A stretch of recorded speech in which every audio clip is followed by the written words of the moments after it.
मंगलवार की देर शाम सड़क पर पड़े बोरे से एक गर्भवती महिला की लाश बरामद की गई। इस मामले में मृतक महिला के परिजनों ने अपने ही दामाद पर हत्या की आशंका जताई है। पुलिस ने उसके पति को हिरासत में लेकर पूछताछ शुरू कर दी है। गौरतलब है कि खजराना पुलिस ने बुधवार की देर शाम खजराना के अहमदनगर कॉलोनी में खाली पड़े फ्लैट स्थित सड़क से बोरे में बंद एक गर्भवती महिला की लाश बरामद की थी। महिला की पहचान इलियास कॉलोनी की खुशबू पति बहादुर पटेल के रूप में हुई थी। महिला बहादुर की दूसरी पत्नी है। खुशबू के पिता ने बहादुर पर हत्या का आरोप लगाते हुए कहा कि बलात्कार के केस में लंबी सजा से बचने के लिए बहादुर ने मेरी बेटी से शादी की। उसकी पहली पत्नी से 2 बच्चे हैं। पहली पत्नी के विरोध के चलते उसने मेरी बेटी की हत्या कर दी। वो उसने पहले ये कहा था कि मैंने तलाक नामे का, उसके काका आए हुए थे, तलाक के लिए कहा था। बोले 10 लाख रुपए ले लो, तलाक ले लो। छोरी ने कहा मैं तलाक नहीं लूंगा, कोई ऐसे थोड़ी करा मैंने तो तलाक ले लूंगा। शादी करी आपसे मैंने, हाई कोर्ट से ऐसी बात नहीं। हमने माँ बाप को छोड़ छाड़ के हम आए अपने उनको, तो हम अब तुम्हारे पास रहेंगे, हम क्यों जाए उनके पास। तो उसने ये धमकी दी अपने माँ बाप के पास जाई, बोले क्यों जाए, हम तुम्हारे पास रहेंगे ना। तो आता भी नहीं था। एक कोई हिंदवानी है, उसको रखे हुए था, उसको संगे घूमता फिरता रहता था। तो मतलब चाल चलन से ठीक नहीं था आपका दामाद? हाँ, चाल चलन उसके सही नहीं थे।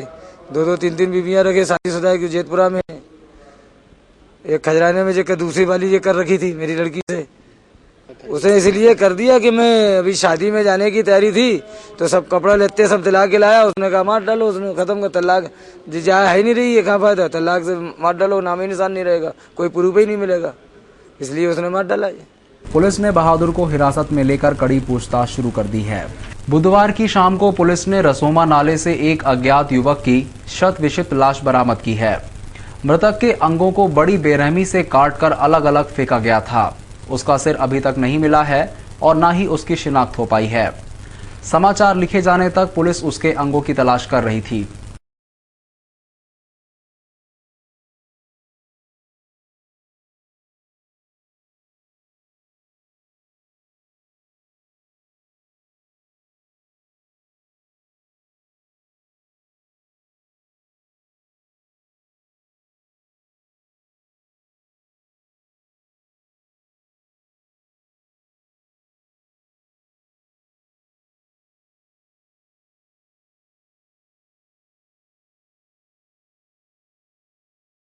नाले के पास नाले में एक लाश होने की सूचना फोन से भी कुछ देर पहले थाने को प्राप्त हुई थी।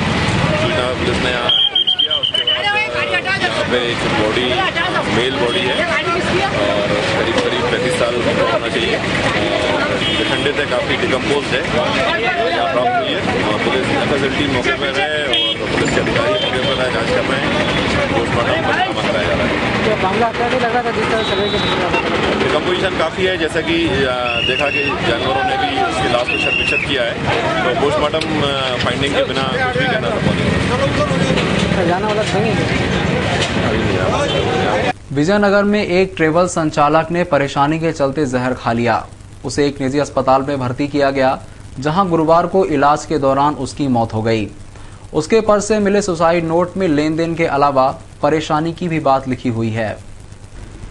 विजयनगर पुलिस ने बताया कि महेश शर्मा नामक एक युवक ने मंगलवार को जहर खा लिया था। परिजनों ने उसे एक निजी अस्पताल में भर्ती किया, जहां गुरुवार को इलाज के दौरान उसकी मौत हो गई।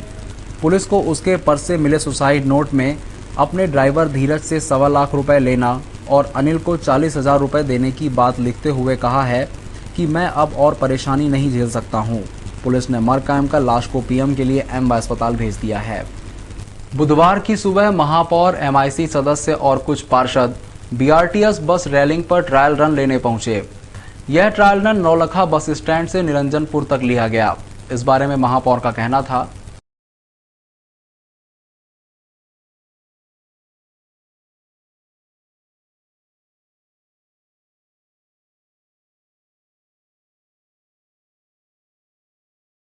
नहीं, पिछली बार जब हम पहली बार गए थे तो उसमें जो बातों की कमी आई थी वो कमियों का उल्लेख किया था, और आज जो हमने दौरा किया उसमें उन सब बातों को पूरा किया गया है। और ये ट्रायल रन का मतलब ही यह है कि इसमें जो कुछ भी ऑपरेशनल बातों की ध्यान में आती हैं उनको ठीक कर लिया जाए।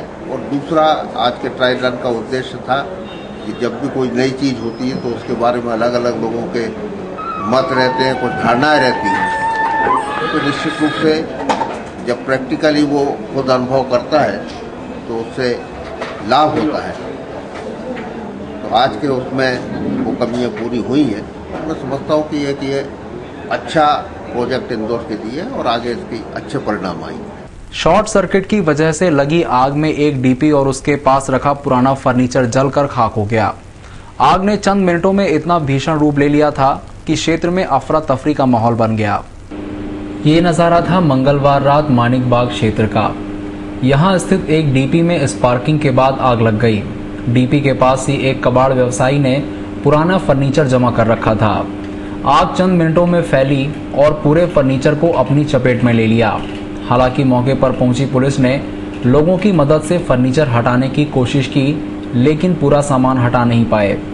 आग की चपेट में आसपास के पेड़ और ऊपर से गुजर रहे बिजली के तार भी आ गए। आग की लपटें आसपास के रहवासी इमारतों तक पहुंच गई थीं। इस वजह से क्षेत्र में थोड़ी देर के लिए अफरा तफरी मच गई। राहगीरों ने आग की सूचना फायर ब्रिगेड को दी, जिसके बाद फायर कर्मी मौके पर पहुंचे और आग पर काबू पाया।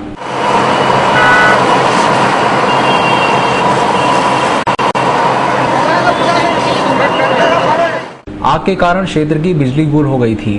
घंटों क्षेत्र में अंधेरा छाया रहा। एक युवती की संदिग्ध हालत में मौत हो गई। बताया जा रहा है कि युवती ने कुछ दिनों पहले प्रेम संबंधों के कारण अपना घर छोड़ दिया था। जिस समय युवती की मौत हुई वह एक युवक के साथ थी। युवक अस्पताल से युवती को छोड़कर भाग निकला। एमवाय अस्पताल में देर रात एक युवक एक युवती को इलाज के लिए लेकर आया। डॉक्टरों ने युवती की नब्ज टटोली, लेकिन उसकी मौत हो चुकी थी। युवती के साथ आए युवक ने मौत का सही कारण नहीं बताया। इस वजह से युवती के शव को पोस्टमार्टम के लिए मर्चुरी में रखवाया गया है। अस्पताल का स्टाफ जब युवती का शव लेकर जा रहा था, तभी युवक अस्पताल से भाग निकला। ये इसको मिर्गी लिए आई है। तो इस कारण से हम गए वहाँ पे, तो वहाँ तो वो मतलब तड़प रही थी। एम्बुलेंस में हमने लिया और यहाँ जिला ले गए, जिला से अम्बा ले गया। तो यहाँ पे डॉक्टर ने मृत घोषित कर दिया। क्या नाम बताओ उसका? नाम बाद में अस्पताल के कर्मचारियों ने युवती का सामान पुलिस के सुपुर्द किया। युवती के सामान के आधार पर उसकी पहचान द्वारकापुरी निवासी रोहिणी के रूप में हुई है। वहीं उसके साथ अस्पताल आए युवक का नाम राज तिलक सामने आया है।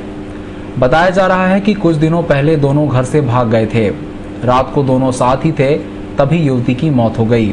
पुलिस अब मामले की जांच कर रही है। बुधवार की सुबह संयोगितागंज थाना क्षेत्र में आने वाले 3 इमली चौराहे पर 2 पहिया वाहन से पालदा शादी में जा रही मां बेटी को एक ट्रक ने जोरदार टक्कर मार दी। इस हादसे में 5 साल की मासूम की घटनास्थल पर ही मौत हो गई और मां भी घायल हो गई। पुलिस ने ट्रक जब्त कर लिया है। संयोगितागंज पुलिस ने बताया कि सुबह थाने पर सूचना प्राप्त हुई थी कि 3 इमली चौराहे पर 2 पहिया वाहन से जा रही पारोल नामक महिला अपनी 5 वर्षीय पुत्री नियति के साथ शादी में शरीक होने पालदा जा रही थी कि पीछे से आ रहे अंधगति ट्रक ने उसे टक्कर मार दी। इस हादसे में 5 वर्षीय मासूम बुरी तरह घायल हो गई। वहीं उसकी मां पारोल को भी चोटें आई हैं। दोनों को एमवाय लाया गया, जहां डॉक्टरों ने मासूम को मृत घोषित कर उसकी मां का इलाज शुरू कर दिया है। घटना के बाद चालक फरार हो गया। पुलिस ने ट्रक जब्त कर लिया है। नियति के पिता राजेश का कहना था, पालदा चौराहे से जा रहे थे 3 इमली चौराहे पे, ट्रक वाले ने इनको पीछे से टक्कर मारी है। पीछे से टक्कर मारने के बाद में बिटिया अलग गिरी है और मिसेस अलग गिरी, तो बिटिया के ऊपर ट्रक चढ़ा दिया है। तो पुलिस कार्रवाई करी है, दोनों को जब्त कर लिया है। ये पालदा नगर मैरिज गार्डन में जा रहे थे। इंदौर की शान माने जाने वाले रीजनल पार्क के कर्मचारियों ने काम बंद कर हड़ताल कर दी है। उनका आरोप है कि उन्हें 3 महीने से वेतन नहीं दिया गया। साथ ही उनका काम अब ठेके पर देने का विचार किया जा रहा है। इसी के चलते कर्मचारियों ने हड़ताल कर जमकर नारेबाजी की और अधिकारी के केबिन के बाहर धरना दे डाला। प्रत्येक दर्शक या मॉर्निंग वॉक पर आने वालों से रीजनल पार्क में टिकट के नाम पर राशि वसूली जाती है, लेकिन यहाँ काम करने वाले कर्मचारियों को वेतन नहीं दिया जा रहा। 3 महीनों से वेतन नहीं मिलने से परेशान कर्मचारियों के सब्र का बांध आज टूट पड़ा और उन्होंने हड़ताल की घोषणा करते हुए पार्क अधिकारी के केबिन का घेराव करते हुए जमकर नारेबाजी की। कर्मचारियों ने आरोप लगाया है कि यहाँ काम ठेके पर दिए जाने का विचार किया जा रहा है और ठेकेदार अपने कर्मचारियों को यहाँ रखेगा, जिस कारण वर्तमान में काम कर रहे कर्मचारियों की नौकरी चली जाएगी। इतना मेहनत करते हैं, इतना काम करते हैं यहाँ पर, मतलब 2-2.5 वर्षों से हम यहीं पे काम कर रहे हैं और उसके बाद भी हमारी तनख्वाह नहीं है। और नए पाटिल साहब आए, ये कह रहा है कि तुम्हें ठेके में कर देंगे, इनको भगा दो और कि हम दूसरे कर्मचारी बुला लेंगे। और हम चाहते हैं कि हमारा पेमेंट बैंक में आ जाए जो सभी का है मास्टर पे, और हम यहाँ पर स्थायी हो जाएं और हमारा समय पर वेतन मिला जाए। महिला कर्मचारियों ने आरोप लगाया है कि अधिकारी बदतमीजी से बात करते हैं। साथ ही उन्होंने खुद को नियमित करने की मांग भी इस दौरान की है। तनख्वाह नहीं देते और बात करते थे, ए भाई ये कर, ओ भाई वो कर, जूता खाड़े से बोलते हैं और तनख्वाह नहीं देते और बार बार हमको धमकी देते हैं कि बंद कर देंगे, बंद कर देंगे। रीजनल पार्क अधिकारी के मुताबिक उन्हें यहाँ आए हुए सिर्फ 10 ही दिन हुए हैं, फिर भी कर्मचारियों की मांग ऊपर तक पहुँचाने का उन्होंने आश्वासन दे दिया है। वर्तमान में मुझे आए हुए यहाँ 10 दिन नहीं हुए हैं और मैंने यहाँ ज्वाइन करा है। यहाँ पर वर्तमान में जो है मार्च की तनख्वाह के लिए चेक बंदे गए हुए और आगे की जो मंजूरी है ये अप्रैल से लेके आगे आगामी दिनों की वो एग्जैक्ट मंजूरी में गई है। वो मंजूरी मिलने के बाद और इनका ये कहना है कि ये जो इनकी तनख्वाह बैंक अकाउंट में डायरेक्ट। कर्मचारियों ने इस दौरान अपनी मांगे नहीं मानने पर उग्र आंदोलन करने की चेतावनी भी दी है। बॉम्बे हॉस्पिटल के सामने खुदे चैम्बर के कारण मंगलवार रात पानी का एक टैंकर पलट गया। हादसे में टैंकर का ड्राइवर घायल हो गया, जिसे इलाज के लिए एक निजी अस्पताल में भर्ती किया गया है। बॉम्बे हॉस्पिटल के सामने काफी दिनों से चैम्बर का काम चल रहा है। इस वजह से निगम द्वारा यहां गड्ढे खुदवाए गए हैं। इन्हीं में से एक गड्ढे में एक पानी का टैंकर देर रात पलट गया। दरअसल टैंकर को स्कीम नंबर 78 निवासी संदीप पटेल चला रहा था। संदीप टैंकर से चिकित्सक नगर एक शादी समारोह में पानी देने जा रहा था, लेकिन रास्ते में ही पलट गया।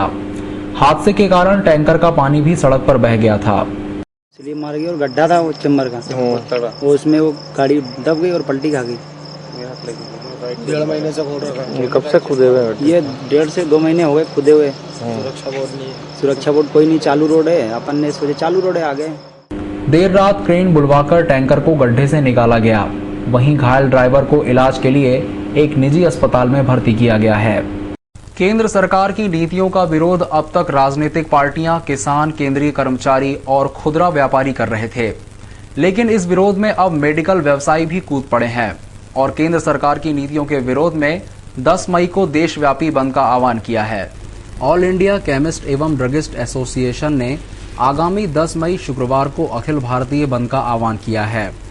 इस बंद के दौरान देश भर के लगभग 7.5 लाख दवा व्यवसायी अपनी दुकानों को बंद कर धरना प्रदर्शन जिला एवं राज्य मुख्यालय पर मोर्चा निकालेंगे। मध्य प्रदेश के भी सभी 48 जिलों के दवा विक्रेता भी बंद रखकर धरना प्रदर्शन करेंगे। दरअसल केंद्र सरकार द्वारा जारी नई ड्रग पॉलिसी के मद्देनजर ऐसा किया जा रहा है। नई घोषित होने वाली दवा नीति में मुनाफा पूर्वत रखने की मांग के साथ ही उन्होंने दवा व्यवसाय में FDI लागू नहीं करने की मांग भी की है।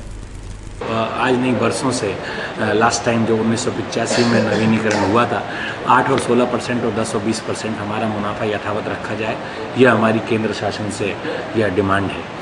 दूसरा, FDI दवाओं के क्षेत्र में नहीं होना चाहिए। ये 7.5 लाख केमिस्ट, उनसे जुड़े 25 लाख पूरे परिवार सदस्य और 1.25 करोड़ लोगों के जो एक जीविका का सवाल है, इसलिए दवा के क्षेत्र में FDI हमारे को स्वीकार नहीं है। ये हमारी एक ऑल इंडिया का मुख्य मुद्दा है। तीसरा, वर्ष 2008 में जब दवा कानून एक नया जो अमेंडमेंट आया, उस अमेंडमेंट के तहत दवा निर्माता को जो प्रावधान सजा के थे वो प्रावधान दवा निर्माता के दवा विक्रेता पर भी लागू हैं, जिसमें अगर कोई दवा अगर ख़राब मिलती है तो उसमें दवा विक्रेता को भी सजा का प्रावधान है। तो हमारा इसमें एक कथन है कि कृपया हम दवा विक्रेताओं को उसके तहत नहीं रखे जाना चाहिए, क्योंकि हम लोग दवा सिर्फ और सिर्फ हम लोग दवा का विक्रय कर रहे हैं, हम बिल से माल खरीदते हैं और बिल से माल बेचते हैं। चौथी हमारी डिमांड राज्य शासन से है, जिसके तहत 4800 दवा विक्रेताओं के फार्मासिस्ट रजिस्ट्रेशन नवीनीकरण के लिए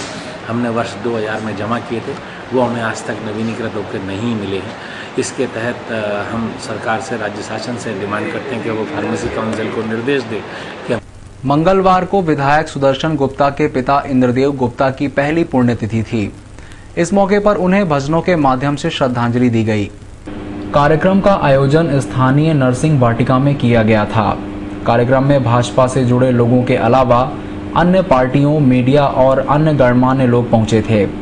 सभी ने इंद्रदेव गुप्ता के चित्र पर पुष्प चढ़ाकर उन्हें श्रद्धा सुमन अर्पित किए।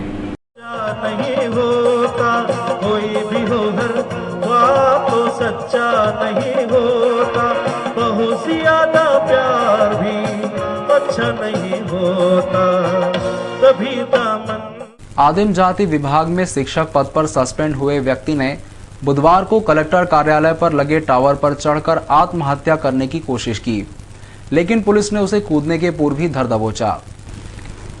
गंगाराम नामक व्यक्ति आदिम जाति विभाग में शिक्षक पद पर कार्य करता था, लेकिन अपनी गंदी आदतें और शराबखोरी के चलते उसे अधिकारी जेपी यादव ने 4 माह पूर्व सस्पेंड कर दिया था। अपने निलंबन से परेशान गंगाराम बुधवार सुबह कलेक्टर ऑफिस में लगे टावर पर चढ़कर कूदकर आत्महत्या करने का मन बना चुका था, लेकिन पुलिस ने उसकी नियत भांपते ही उसे टावर पर चढ़ने के पूर्व ही धर दबोचा। गंगाराम का कहना था कि निचली जाति का होने से विभाग में हर कोई मेरा अपमान करता था, मुझे इसके चलते यादव जी ने सस्पेंड कर दिया। वहीं जेपी यादव का कहना था कि गंगाराम आए दिन शराब पीकर कार्यालय आता और अनुशासनहीनता करता, इसलिए उसे सस्पेंड किया गया था। अभी भी उसकी आदतों में सुधार नहीं हुआ। कई बार उसको समझाया भी गया कि अपने और अपने परिवार के लिए दारू छोड़ दो तो सब कुछ ठीक हो जाएगा, लेकिन कई बार समझाने के बावजूद वो दारू पी के ऑफिस में आता था। एक दिन काफ़ी दारू पी के आके काफ़ी चिल्ला चोट किया, तो हमने सारे कर्मचारियों से लिखवा लिया, उसके बाद उसको सस्पेंड कर दिया। तो अभी सस्पेंड ही चल रहा है? हाँ, सस्पेंड ही चल रहा है क्योंकि उसकी आदतों में सुधार नहीं है, इसलिए हमने उसका सस्पेंशन जारी रखा है। तो क्या किस पद पर कार्यरत है? लगभग 3 महीने से। किस पद पर? वो टीचर है। और आज क्या घटनाक्रम हुआ, फिर आप लोग गए? नहीं, आज घटनाक्रम ये हुआ कि मैं ऑफिस में काम कर रहा था, मेरे अधीनस्थों ने मुझे आके बताया कि वो टावर पे चढ़ गया है, तो सर आप आइए, नहीं तो वो उतरेगा नहीं, पता नहीं क्या हो जाएगा। तो निश्चित रूप से जब ऐसा सुनते तो कोई भी अधिकारी होता है वो दौड़ के जाएगा कि ऐसा होना नहीं चाहिए। तो मैं गया, तब तक उसको लोग समझा चुके थे, उतर रहा था नीचे, उतर के फिर सब कर्मचारी लोग उसको ले आए थे। सर बता रहा है कि वो आपसे प्रताड़ित था, आपसे परेशान था, परेशान करते थे, उसका कहना है ऐसा कुछ? आपके ऊपर भेदभाव का आरोप लगा है कि मैं एक पिछड़ी जाति का व्यक्ति हूं इसलिए मेरे साथ भेदभाव कर रहे हैं यादव साहब। नहीं, ऐसा कुछ नहीं है। उसकी आदतों के बारे में आप जिससे पूछेंगे आपको पता चल जाएगा। वो अक्सर दारू पी के आता है और उसी के कारण से उसका परिवार भी उससे दूर हो गया है, परिवार और बच्चे भी उससे दूर है।